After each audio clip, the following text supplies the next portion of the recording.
Depuis 2015, le gouvernement du Burundi a instauré un régime de terreur comme méthode de gouvernement. Pour ce genre de gouvernement, les méthodes utilisées sont connues.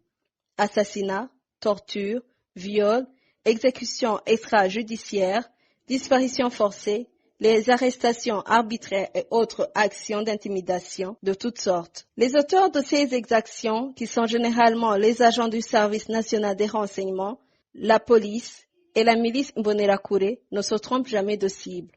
Ce sont les opposants politiques, les activistes des droits humains, les journalistes et toute autre personne soupçonnée de ne pas être de mèche avec le gouvernement. À la veille des élections annoncées pour l'année 2020, la criminalité monte d'un cran et les Burundais ne savent plus à quel sens se vouer, tellement la mort rôde partout. Ajoutez à cela des campagnes de désinformation organisées à l'intention de la population pour occulter la réalité, mais heureusement que les discours tenus sont vite démentis par les faits.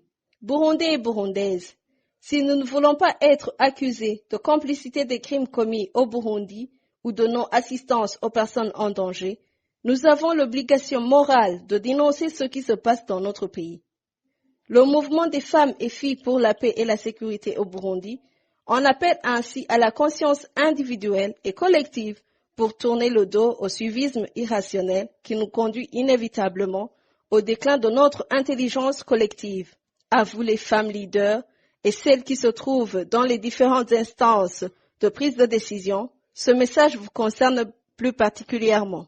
Nous sommes conscients qu'une population terrorisée devient moins critique envers ses dirigeants par peur de représailles, mais face à un régime qui développe des passions haineuses, qui bloque les libertés individuelles et associatives, qui entretient une peur permanente dans sa population afin de l'entraîner de force dans sa logique, notre engagement pour la paix doit être fort, constant et permanent pour lutter contre les oppressions et les dominations qui les engendrent. Ceci est un message du mouvement des femmes et filles pour la paix et la sécurité au Burundi.